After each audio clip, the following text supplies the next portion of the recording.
মেয়েরা যারা মাথায় কাপড় দেয় না, বিশেষ করে মেয়েরা হিজাব যারা করে না, কিয়ামতের ময়দানে এই মেয়েদের এক একটা চুল এক একটা সাপ হয়ে তার শরীরে তার মাথায় দংশন করতে থাকবে। নাউজুবিল্লাহ।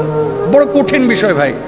নামাজ পড়া ফরজ, রোজা করা ফরজ, হজ করা ফরজ, যাকাত দেওয়া যেমন ফরজ, পর্দা করা ছেলেদের এবং মেয়েদের তেমনই ফরজ। মনে রাখবেন, আল্লাহ তাআলা বলেছেন ওয়ালিয়াদরিবনা বিখুমরিহিন্না আলা জুয়ুবিহিন, মেয়েরা এমন একটা পোশাক মাথা থেকে পা পর্যন্ত ঝুলিয়ে দিবে যাতে করে তার শারীরিক আকার আকৃতি অবয়ব বোঝা না যায়।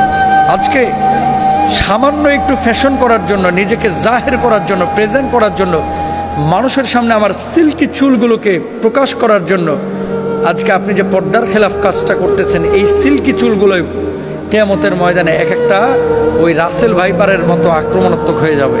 এই চুলগুলো আপনাকে মাথার উপরে দংশন করবে। কেন আমরা বুঝি না?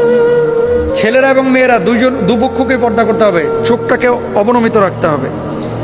মেয়েদের পর্দা তো পুরো শরীর, আর ছেলেদের পর্দা হচ্ছে নাভি থেকে নিয়ে হাঁটু পর্যন্ত। এই অংশটা যদি এক চুল পরিমাণ কেউ খোলা রাখে, আল্লাহর আদালতে তারা দাঁড়াইতে হবে। তো মেয়েরা মুখমণ্ডল, হাতের তালু, পায়ের পাতা এগুলো বাড়ির মধ্যে খোলা রাখতে পারে, আর বাইরে চেষ্টা করবে পুরো হিজাব মেনটেন করে তার সৌন্দর্য যাতে করে প্রদর্শন না হয়। ছেলেরাও চক্ষুকে অবনমিত রাখবে, তার লজ্জাস্থানকে ঢেকে রাখবে। এমন কোনো প্যান্ট ছেলেরাও মেয়েরা ব্যবহার করবে না যেটা জড়সড় শারীরিক আকার আকৃতি বোঝা যায়, ফিজিক্যাল স্ট্রাকচারটা বোঝা যায়। এটা সম্পূর্ণরূপে হারাম। আল্লাহ বোঝার তৌফিক দান করুন।